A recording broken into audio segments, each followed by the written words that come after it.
diciendo que en este Estado, desde luego para el antifascismo, no hay libertad de expresión. Porque los farsantes, los estafadores profesionales de la izquierda domesticada como Podemos, vienen a decirnos que nuestros casos son excepciones, que son anécdotas, es decir, que en el Estado español sí que hay libertad de expresión, pero que en algún caso no se cumple.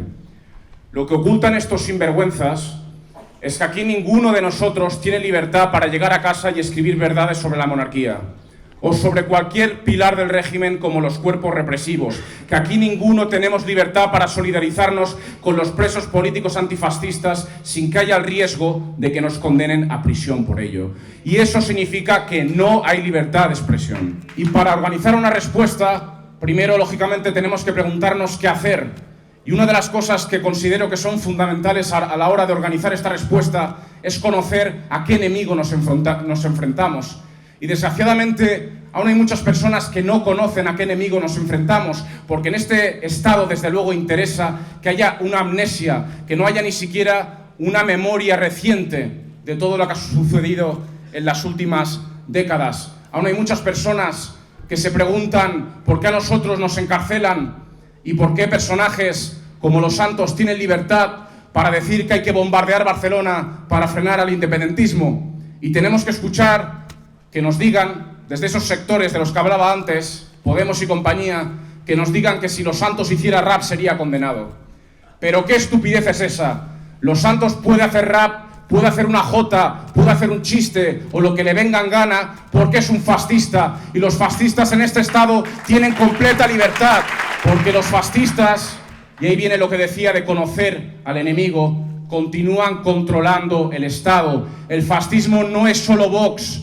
Ahora que solo parece que los únicos problemas son Vox y que el fascismo empieza ahora. El fascismo también son todos esos policías torturadores que torturaron con Franco y que continuaron torturando después, siendo premiados, siendo recompensados también por el gobierno del PSOE, que organizó tantos asesinatos de antifascistas que, como decía antes, hemos de recordar porque la memoria es fundamental. Un PSOE que ahora nos recuerda algo que, por cierto, tampoco es nuevo, pero ahora lo están sacando más a la luz, que es delito de odio odiar al nazismo, cosa que no es nada nuevo. Si han permitido que los nazis asesinen impunemente, den palizas y estén completamente legalizados, ¿cómo no van a protegerlos cuando les atacamos, aunque sea verbalmente? Un PSOE que no ha movido un solo dedo para que nosotros no seamos condenados a prisión, aunque la oposición, como siempre, digan una cosa contraria. Porque también hay que recordar que a nosotros, a quienes nos han condenado a prisión por hacer canciones, por escribir en las redes sociales, no nos aplican la ley Mordaza. Aunque los manipuladores de Podemos y de Izquierda Unida, los sinvergüenzas, porque saben que están mintiendo, porque el ignorante tiene excusa, porque es ignorante. Pero como decía Bertolt Brecht, quien sabe la verdad y la silencia es un criminal. Estos criminales están jugando con algo tan serio como la represión para ganar votos, engañando, sabiendo que no nos condenan con la ley Mordaza, que nos aplican el viejo Código Penal, que siempre han legitimado esa legalidad que nace del golpe genocida fascista, que siempre han legitimado defendiendo la Constitución y condenando a cualquiera que se salte esta legalidad fascista, como decía el sinvergüenza de Alberto Garzón sobre los independentistas catalanes, que no podían salir de rositas porque se habían saltado la legalidad. Este canalla es culpable de sus encarcelamientos. Estos canallas que han sido la muleta del PSOE, que ni siquiera han derogado la ley Mordaza, ni siquiera les han forzado a eso, cuando la ley Mordaza solo es la punta del iceberg, solo es una parte minúscula de la represión, y ni siquiera esta ley Mordaza, como tanto nos prometieron, la han derogado.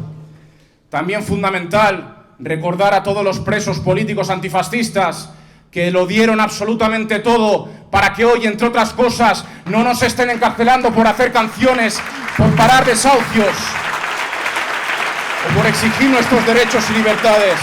Pero más allá de organizar la solidaridad, algo que por supuesto también es fundamental, no nos podemos quedar solo en la lucha antirrepresiva, porque también es lo que quisieran, tenernos mareados solo con la lucha contra la represión para que no vayamos a la raíz del problema, para que no nos organicemos contra la raíz del problema, que, como decía antes, Es un régimen que no ha roto con el fascismo y que vulnera con violencia nuestros derechos y libertades democráticas más fundamentales.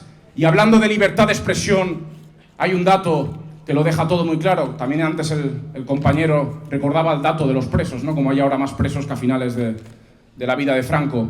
Como el Estado español en 2018 ha sido el Estado de absolutamente todo el mundo con más artistas condenados a prisión. 15 raperos condenados a prisión. ¿Y sabéis qué pasa? Que estos 15 raperos tenemos un denominador común.